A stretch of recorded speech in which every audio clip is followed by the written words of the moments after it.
Lisa McLean never imagined that answering a simple "help wanted" for a maid would change her life forever. But sometimes the universe has plans far bigger than anyone can guess.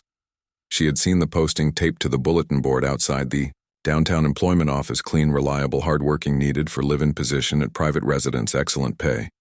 No experience necessary, just show up. Lisa had nothing to lose. Her tiny apartment was barely heated, her fridge was nearly empty, and her only family, a faded photograph of her mother smiling in a sunlit garden, so she showed up at the address listed, not knowing it belonged to the celestial embassy of the Kailari Empire. The building rose like a silver needle against the cloudy Chicago sky, its surface shimmering with colors that shifted like oil on water. People walked past it every day without noticing anything strange. But Lisa felt it the moment she stepped onto the sidewalk, a low hum in her teeth, a pressure behind her eyes as if the air itself was watching her. A tall woman with smooth dark skin and eyes the color of amethyst met her at the gate. Her name was Varela, and though she wore a simple black suit, she moved like someone used to giving orders without raising her voice. "You are Lisa McLean," she said, not a question. Lisa nodded. "Yes, ma'am." Varela studied her for a long moment, then nodded back. "You will do inside the embassy." Everything was quiet, too quiet. The usual city sounds of traffic and chatter vanished as if swallowed by the walls. The floors were made of polished stone that reflected light like water, and strange plants grew in corners, their leaves glowing faintly with soft blue veins. Lisa was given a small room near the service wing, a narrow bed, a sink, a shelf, and a single window that looked out onto a courtyard filled with statues that seemed to shift when she wasn't looking. Her duties were straightforward: clean the royal wing dust, the observation chambers polished, the crystalline door handles, and never enter the inner sanctum. Past the 7th archway, Lisa promised she wouldn't even, though the warning made her curious. For 2 days she worked quietly, mopping floors, wiping surfaces, folding linens. No one spoke to her except Varela, who checked in once a day with a nod or a brief instruction. The other staff moved like ghosts, silent and efficient, their faces unreadable. Lisa kept her head down just like her mother taught her. Do your work, be honest, stay out of trouble. But on the 3rd night everything changed. She was folding towels in the linen closet when she heard it, a sound so soft it might have been the wind. But there was no wind inside the embassy. It was a low, mournful cry, like someone grieving in the dark. It came from deep within the building. Past the 7th archway, her hand stilled. The sound tugged at something inside her. A memory she didn't recognize, a pull she couldn't ignore before she knew what she was doing. She was walking down the hall, her bare feet silent on the cool floor. The 7th archway loomed ahead, carved with symbols that seemed to writhe in the dim light. She paused, her heart hammering. But the crying grew louder, more desperate. She stepped through. The room beyond was vast and empty except for a single figure kneeling in the center, bathed in pale silver light. It was a woman, but not human. Her skin shimmered like liquid moonlight. Her long hair floated as if underwater, and her eyes held swirling galaxies. Lisa froze. This was Queen Silra, ruler of the Kailari Empire, the most powerful being known to humanity, and she was weeping. The queen looked up, tears like liquid stars tracing paths down her cheeks. "You should not be here," the queen whispered, but her voice held no anger, only exhaustion and something like relief. Lisa swallowed, her throat dry. "I heard you." Silra smiled faintly, a sad smile that made Lisa's chest ache. "I have not cried in 300 cycles, not since the weave began to unravel." "The weave," Lisa repeated, not understanding. "The cosmic weave," Silra explained, rising to her feet. She moved with impossible grace, like a thought-given form. "It is the energy that connects all Kailari to the stars, to each other, to life itself. But it is fading, and no one knows why. The council blames your species. They say your noise, your chaos, your wars have poisoned the harmony. But I believe the truth is older, deeper." She stepped closer, and Lisa did not flinch, though every instinct told her to run. "Centuries ago," Silra continued, "before your cities rose, before your ships crossed oceans, we came here not to conquer but to preserve. We seeded your world with a piece of ourselves hidden in the very code of your being. A backup, a mirror, in case the weave ever failed." Lisa stared at her. You mean humans have Kalaried now? Not all, Silra said gently. But some, yes. Those who feel out of place, who hear music in silence, who dream of stars they have never seen you. Lisa McLean are one of them. Lisa shook her head. This is crazy. I'm just a maid from Chicago. You are more than you know. Silra reached out and touched Lisa's forehead lightly the moment her fingers made contact. The world dissolved. Suddenly Lisa was standing on a shore beneath. Twin suns, the sand glittered like crushed diamonds. The ocean sang in a language she somehow understood. She wore robes of woven light, and in her hands she held a staff that pulsed with living energy around her. Others like her moved with purpose, their voices weaving songs that shaped the clouds and guided the tides. She was not an outsider. She was home, then it was gone.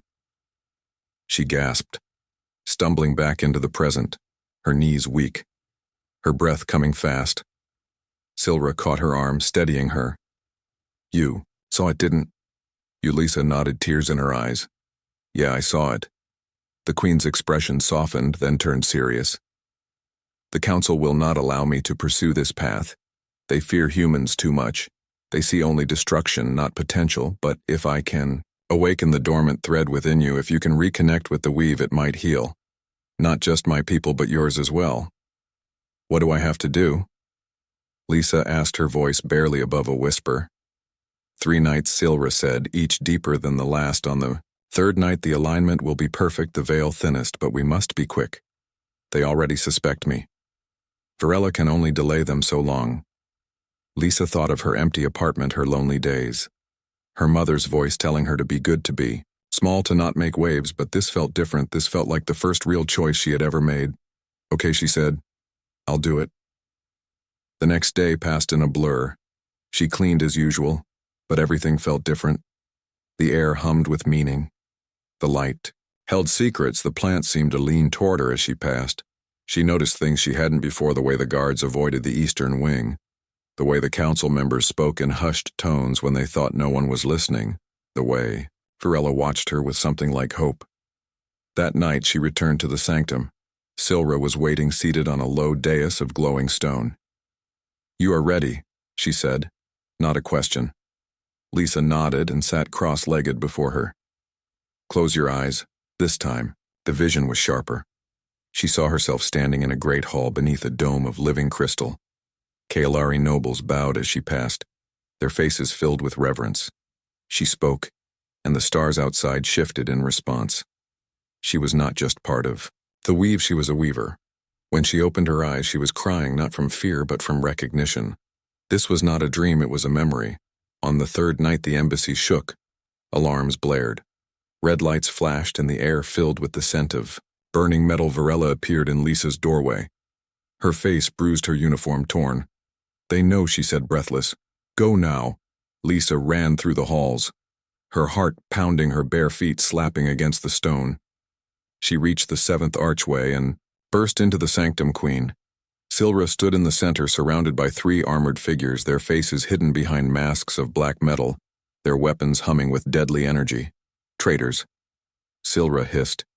They would rather see our people die than accept help from a human. One of them raised his weapon, aimed at Silra. Lisa didn't think, she just moved, stepping between them.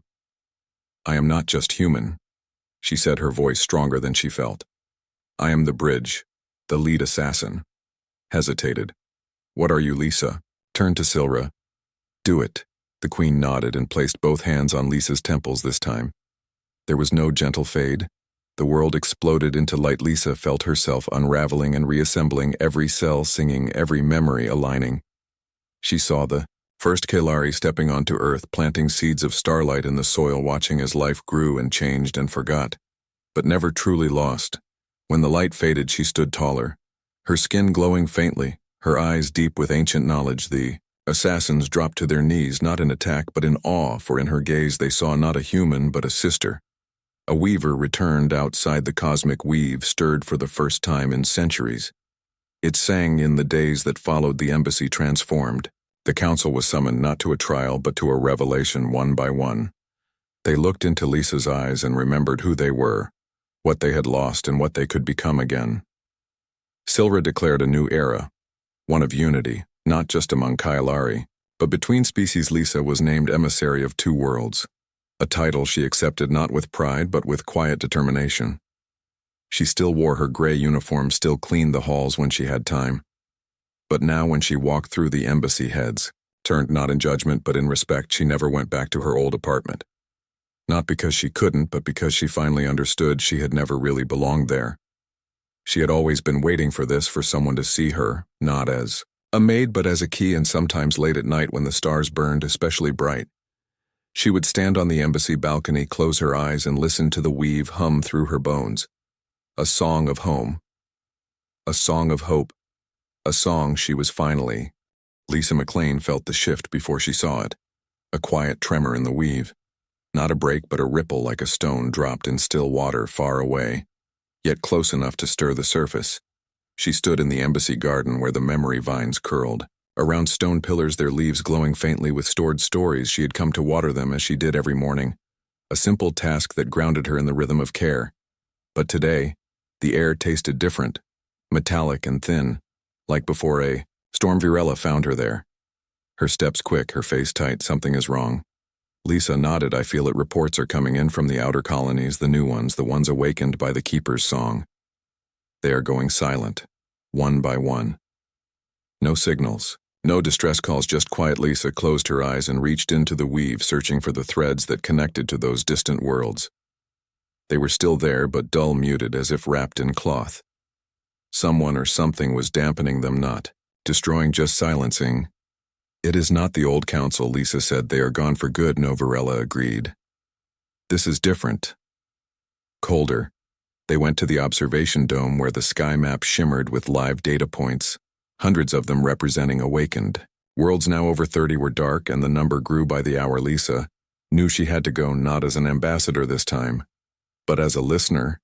She prepared quietly, packing only the locket, her mother's photo, and the gray uniform folded in soft cloth. She refused escorts, no ships, no weapons, just a small skiff tuned to the frequency of the weave so it could follow the song even through silence. Her first stop was Kestros, a desert world where humans and native sandweavers had built a city of glass and wind. The moment she landed, she knew something was wrong. The air was still. No wind, no voices, no hum from the glass towers. She walked through empty streets, her boots crunching on fine silver sand. Doors stood open. Meals sat untouched on tables, but no one was there in the central plaza. She found them. Hundreds of people kneeling in perfect circles. Humans and Castrosians together. Their eyes open but blank. Their hands resting on their knees like statues. Not dead, but not alive either. Caught in a trance of silence. Lisa knelt before the nearest woman, her face familiar from news feeds. Dr. Hannah Lee, a biologist who had helped decode the first shared dream symbols. Lisa touched her hand and pushed gently into the weave. Nothing then, a flicker, a single note buried deep. A memory of rain on metal. A child's laugh. A line from an old song. Lisa held onto it and sang it back. Not with her voice, but with her whole being. The woman blinked, her eyes cleared. She gasped as if surfacing from deep water and whispered your name. Lisa helped her up, and together they woke the others one by one, each requiring a different key. A scent, a sound, a feeling. The silence had not erased them. It had just buried them under layers of stillness, and each soul needed its own way back. But who did this? Lisa asked when the city stirred back to life. A man with sun-cracked skin pointed to the eastern ridge. There was a ship. Not like yours. Not like the Keeper's, smooth and singing. This one was sharp, jagged. Like broken glass, it hovered for one night. Then left. Lisa knew then this was no natural phenomenon. This was a weapon designed not to kill but to pause, to stop the song long enough for something else to take root. She returned to orbit and followed. The trail, world after world, she visited, each one a little darker than the last. Each rescue harder than the last. The silence was learning, adapting, wrapping itself tighter around the threads of the weave, making them harder to find. On the seventh world, she found a clue in the ruins of a library half buried in red sand. She discovered a data crystal pulsing faintly with residual energy. She inserted it into her skiff's reader, and an image appeared, not of a person, but of a symbol. a spiral, with a line through it, the mark of the null. The null were not a species but a philosophy born in the void between galaxies. Where the weave was weakest, they believed connection was weakness. That true peace came only through absolute solitude. They had watched the galaxy awaken with horror and decided to stop it. Not with war, but with stillness. Their leader was called the Mute, and they moved not through space but through silence itself, stepping between moments where no one was looking. Lisa knew she could not fight them with force. They fed on resistance. The more you pushed, the deeper the silence grew. She had to do the opposite. She returned to Earth not to gather armies, but to gather stories. She sent word to every awakened person on the planet, come to the lakefront not to fight but to remember. They came by the thousands, bringing photos, letters, songs, recipes, lullabies, jokes, family recipes. The small things that made life worth living. Not grand declarations but quiet truths in the amphitheater. They formed a circle wider than ever before, and Lisa stood at the center, not as a leader but as a vessel. She opened herself completely, not just to the weave but to the messiness of human life, the pain, the joy, the doubt, the hope, the burnt toast, the late-night talks, the first steps, the last goodbyes, and she sent it all outward, not as a weapon but as an offering. This is who we are, she whispered to the void. We are not perfect. We are not silent. But we are here, and we choose to connect anyway. The null felt it. On their jagged ship hovering near Pluto, the Mute paused their work for the first time in eons.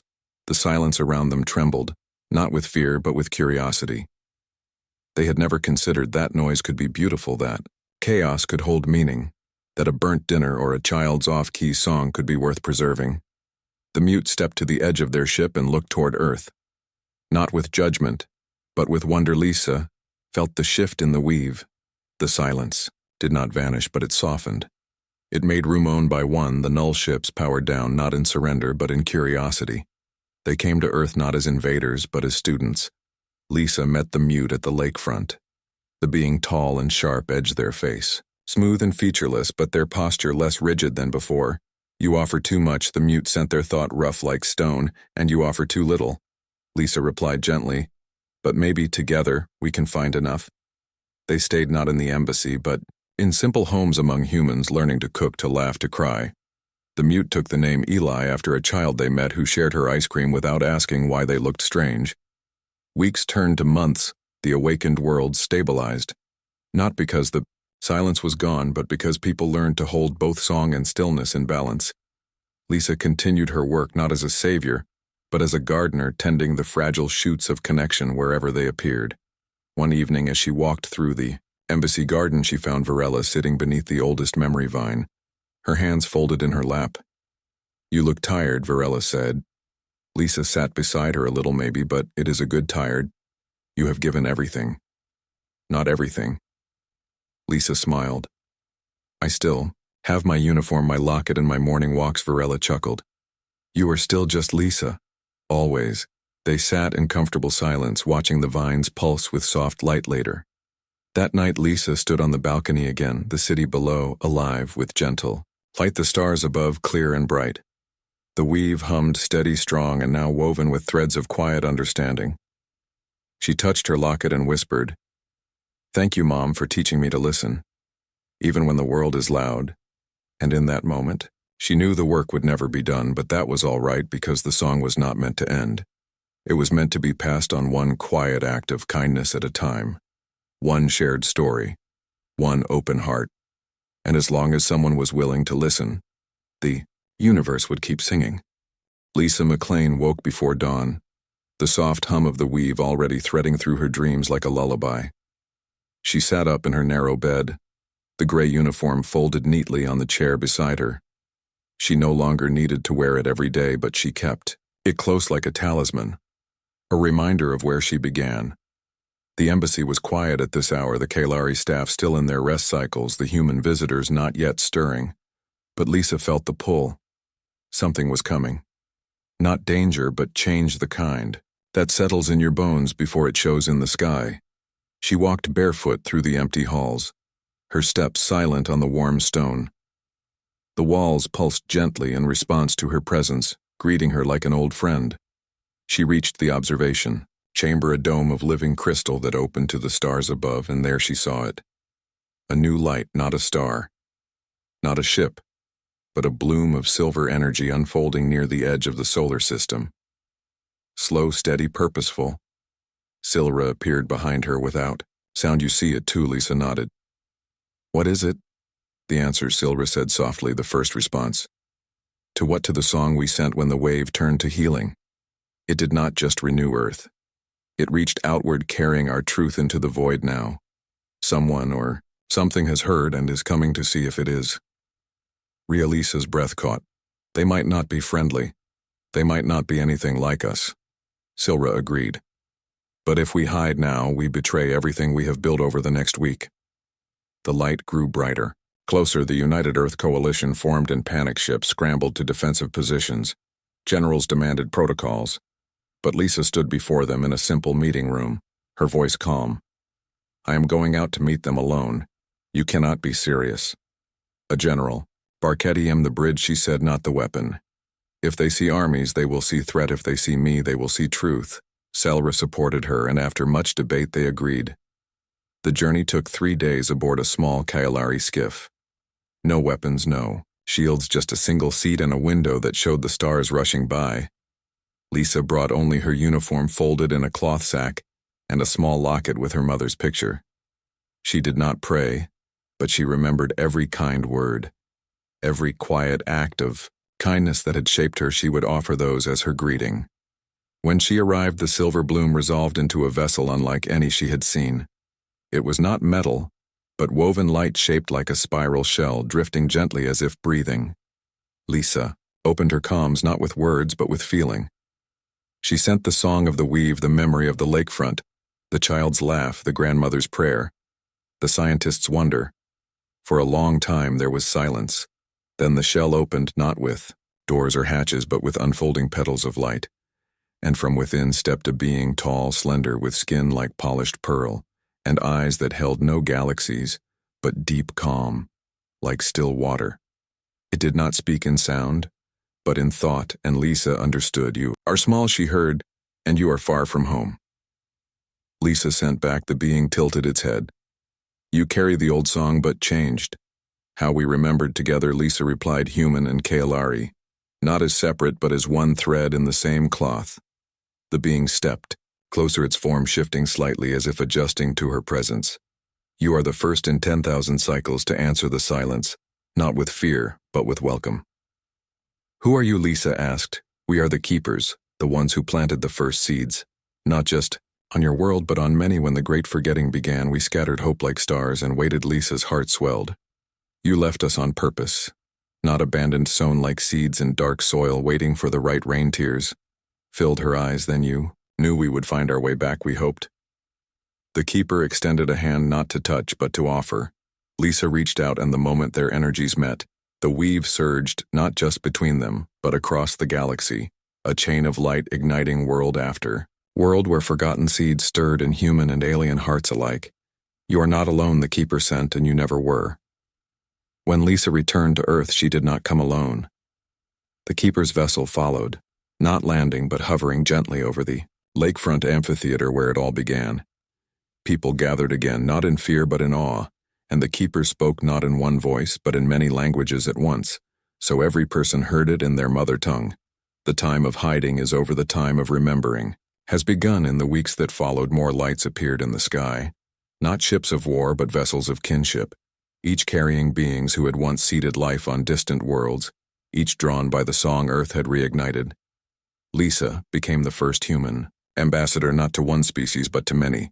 She met them all in the same gray uniform, listening, learning, sharing the story of a maid who heard a queen cry and chose to answer. But not all welcomed the change. Deep in the mountains of Tibet, a hidden monastery had long guarded a different truth, not of stars but of silence. They believed enlightenment came from emptying the mind, not filling it with cosmic songs. Their leader, Master Dorje, had watched the events with growing unease. He saw not unity but loss of self, a surrender to something vast and impersonal.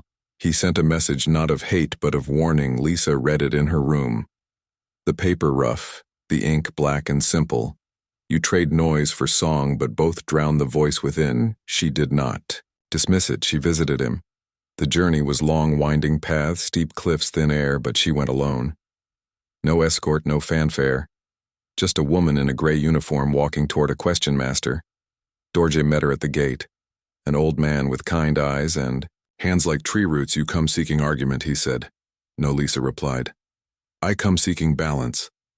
They sat in the meditation hall. The only sound their breath and the wind outside for hours. They spoke not as alien and human, but as two souls trying to understand the same mystery. You say the weave connects us, he said. But what of the space between the notes? Is that not also sacred? Lisa thought of her mother sitting in the garden, silent, just watching the flowers grow. Yes, she said, the silence matters too. Then perhaps the song and the silence are not enemies, but partners. Lisa smiled. Maybe we needed both all along. When she returned, she brought a new practice to the embassy. Moments of quiet woven between the song spaces where people could simply be without remembering or connecting, just existing in the now. The Kailari found it strange at first, but slowly they understood even stars need darkness to shine. Meanwhile, Varela made a discovery in the oldest archives, a map not of places, but of resonances, points on Earth where the veil between worlds was thinnest stone. Circles, mountain peaks, desert basins, ocean trenches. Lisa knew what to do. She organized pilgrimages, not religious but experiential groups of humans and Kailari traveling to these sites to listen, not to speak, to receive, not to give. At Stonehenge, they sat through the night and felt the stones hum with ancient memory. At Uluru, they walked barefoot and heard the land breathe. At the Mariana Trench, they floated in submersibles and sensed the deep song of the planet's core. Each journey deepened the bond, not just between species but between people and planet. Back at the embassy, Silra watched with pride but also with sorrow. Lisa noticed it one evening as they stood on the balcony again. What is it? Lisa asked. My time here grows short, Silra said. The queen's form flickered slightly like a candle in wind. The ritual, the awakening, it tied my life to the weave more tightly than before. Now that it is strong again, I'm no longer needed. As its anchor, Lisa's throat tightened. You're leaving, not gone. Silra smiled. Just returning to the song where I belong. You will lead now. Not as queen, but as guide. Lisa wanted to protest, but she felt the truth in it. Silra had carried the weight alone for centuries. Now it was shared and she could rest. The farewell was simple. No ceremony. Just a touch. A look. A silent thank you. And then Silra stepped into a column of light and dissolved into starlight. Lisa cried, but not for long, because she felt Silra's presence, not gone, just changed like wind or rain, always there. If you listen, weeks passed and life settled into a new rhythm. Lisa still rose before dawn, still walked the halls, still wore her gray uniform. But now she also taught. She spoke to children about kindness, to leaders about patience, to scientists about wonder. She never claimed to have all the answers, only to keep asking questions. One afternoon, a young girl approached her shyly, her eyes wide. I want to be like you, she whispered. Lisa knelt so they were eye to eye. You don't have to be like me, she said. Just be kind, be curious, and when you hear someone crying, even if it's just a sound in your heart, go see if you can help. The girl nodded and ran off. Varela watched from the doorway. You are more queen than Silra ever was. Lisa stood and shook her head. No, I'm just Lisa, and that, Varela said, is why you change everything. That night, Lisa stood on the balcony again, the city below glowing. With soft light, the stars above bright and close, the weave hummed steady. Strong and full of promise, she touched the locket at her neck, her mother's face smiling in memory. You were right, Mom, she whispered. Keeping your head down helps you see the path. But sometimes you have to look up to find the stars, and for the first time she knew she was exactly where she was meant to be. Not as a maid, not as a queen, but as a woman who chose to listen, and in doing so helped the whole universe remember how to sing. Lisa McLean stood on the embassy balcony watching the city lights flicker below her like distant stars. She wore the same gray uniform, but it felt different now, heavier with purpose. lighter with truth. The cosmic weave hummed inside her, a quiet song only she could hear. It had been 3 weeks since the ritual, since she became the bridge between human and Kaelari, and every day brought new challenges, not from enemies but from hope. Queen Silra had declared a new path, one of openness, not secrecy. But not everyone agreed. The High Council was gone, replaced by a council of Weaver's elders who had once forgotten the old ways, but now remembered through Lisa's presence. Still whispers moved through the halls. Some called her a savior, others a threat. A human wearing Kaelari light like a costume. They did not understand that the light had always been hers. Virella became her constant shadow, not as a guard, but as a friend. She taught Lisa the customs, the silent greetings, the meanings. Behind the shifting colors of the walls, you are not replacing us, Virella said one evening as they walked through the Garden of Memory, a place where Kaelari stored their history in living vines. You are reminding us who we are. Lisa nodded, but doubt still curled in her stomach like smoke. She had never asked for this, never trained for it. She was just a woman who knew how to scrub floors and fold towels. How could she guide an empire yet? When the first human delegation arrived, she stood tall, beside Silra in the grand reception hall, men and women in stiff suits, their eyes wide with fear and wonder. They had come because strange things were happening across the world, people waking with starlight in their dreams, children drawing symbols no one had ever seen before, crops growing in perfect spirals without reason. The United Nations had no answers but the embassy. Did Lisa stepped forward alone. She wore no crown, no robes, just her gray uniform and the soft glow in her eyes. She spoke, simply in plain English. I'm like you, she said.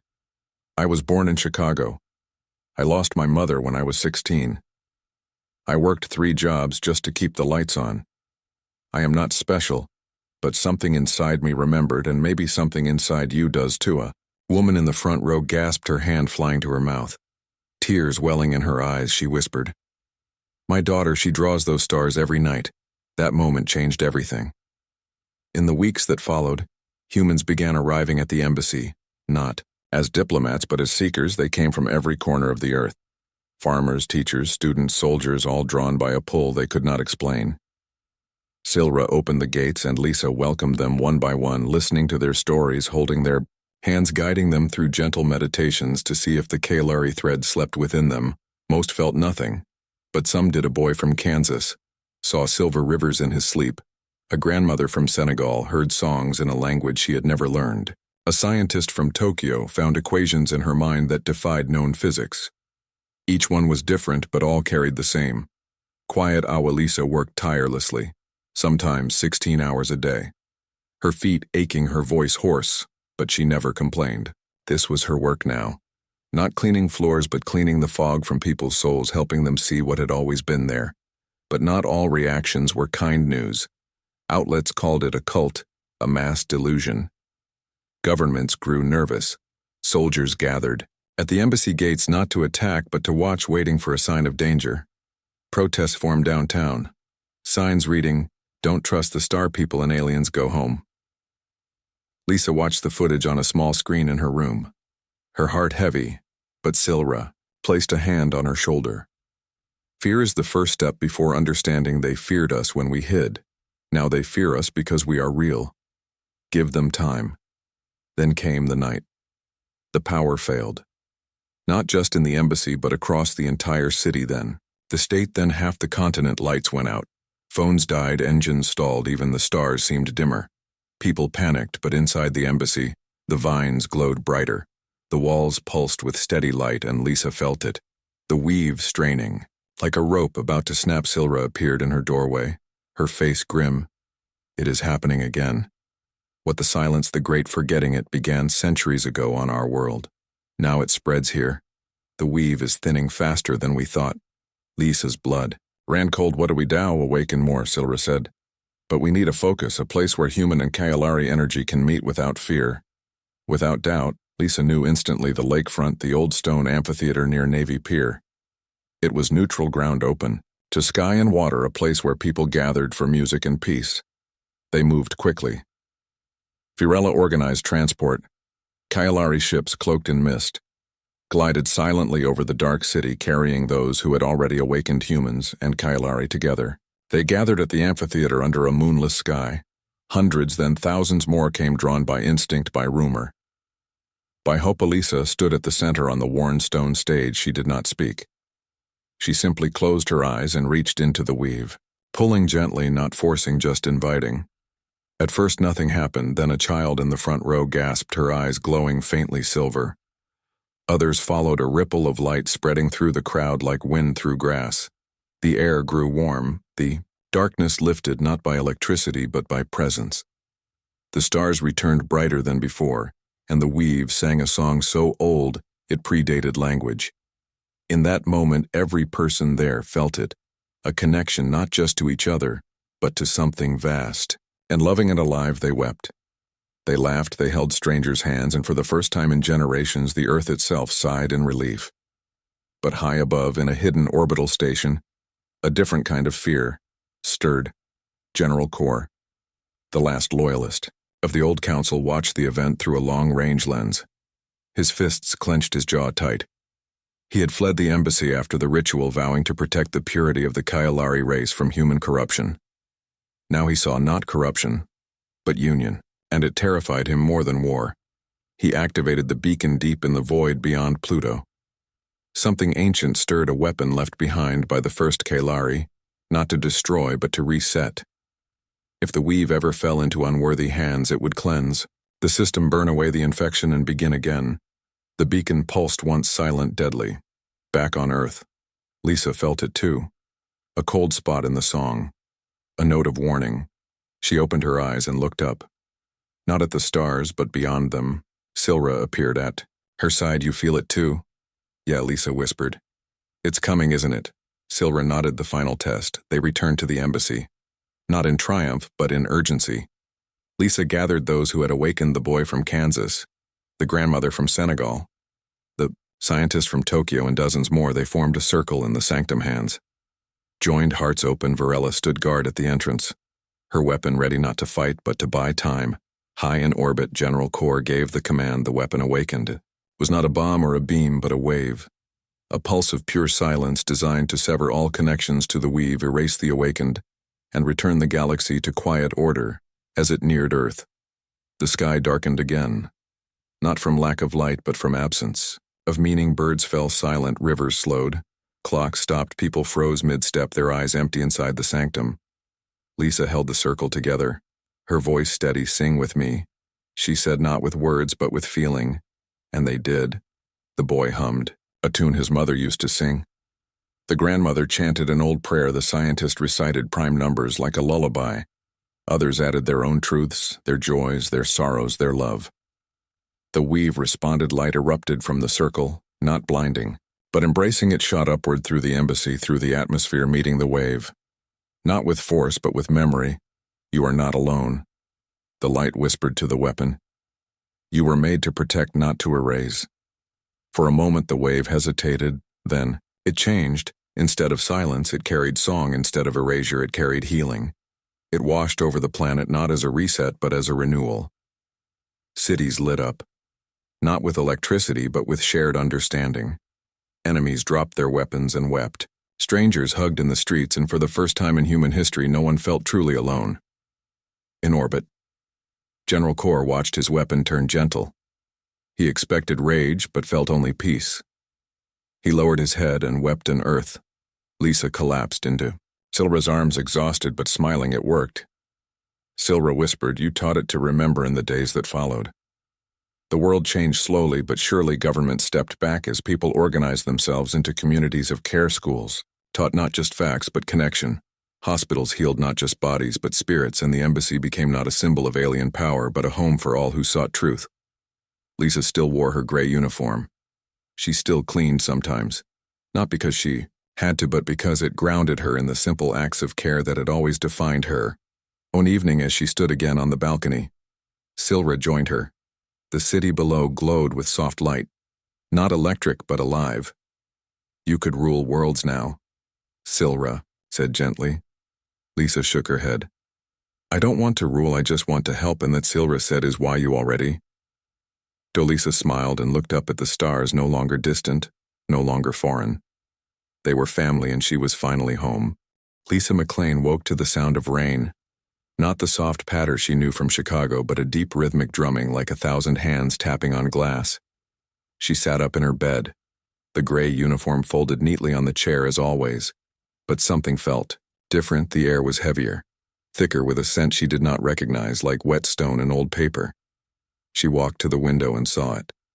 The sky was not gray but deep violet, and the rain fell upward, curling into the clouds like silver threads. Returning home, she knew then she was not on Earth. Varela appeared in the doorway, her eyes wide with alarm. You vanished from your room in the middle of the night. No alarms, no energy spikes, just gone. Elisa turned to her. I did not move. But here we are. They stood in a vast chamber made of black stone veined with pulsing light.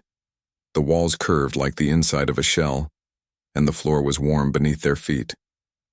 In the center of the room floated a single object, a sphere of liquid shadow that shifted, shape as they watched.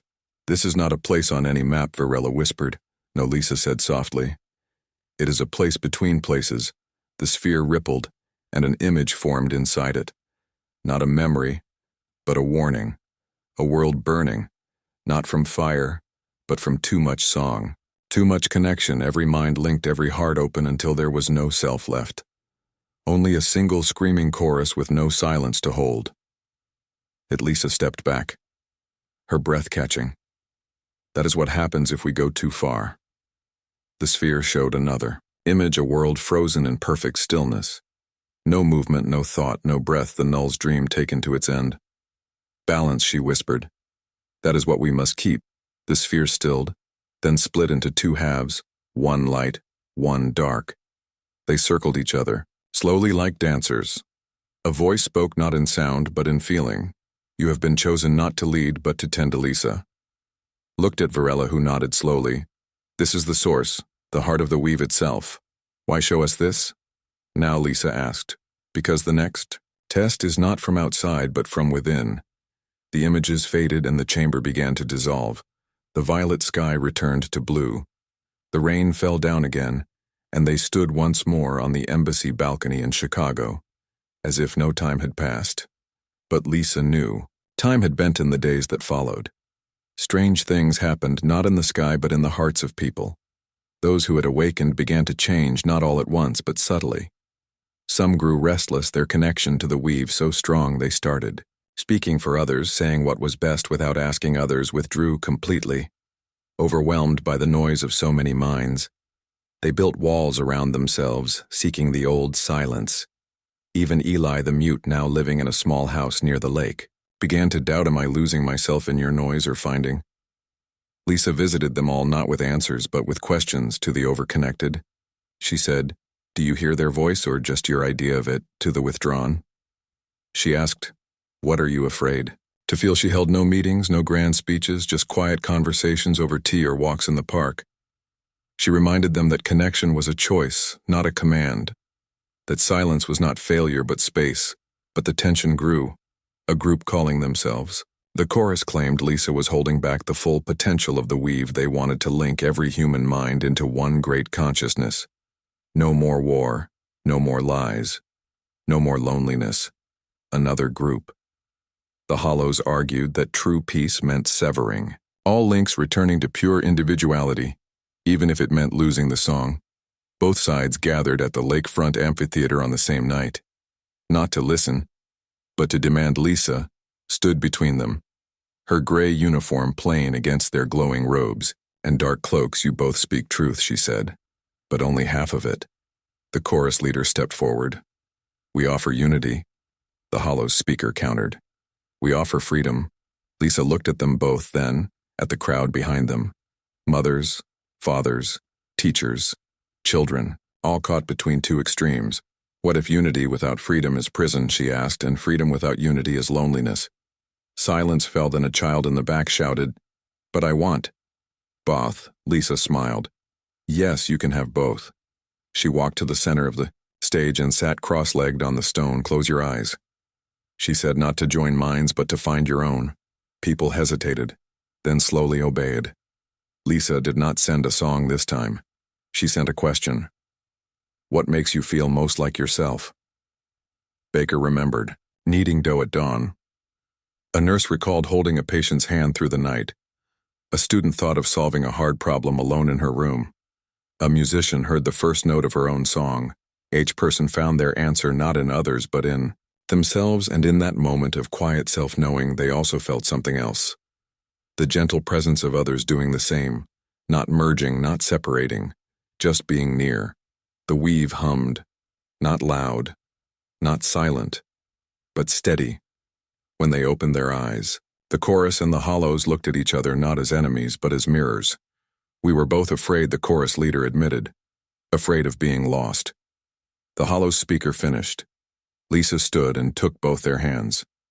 You are never lost as long as you listen to your own heart and leave room for others to do the same.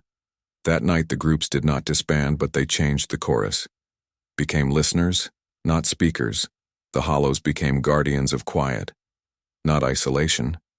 Back at the embassy, Varela found Lisa on the balcony again. You did not fix them.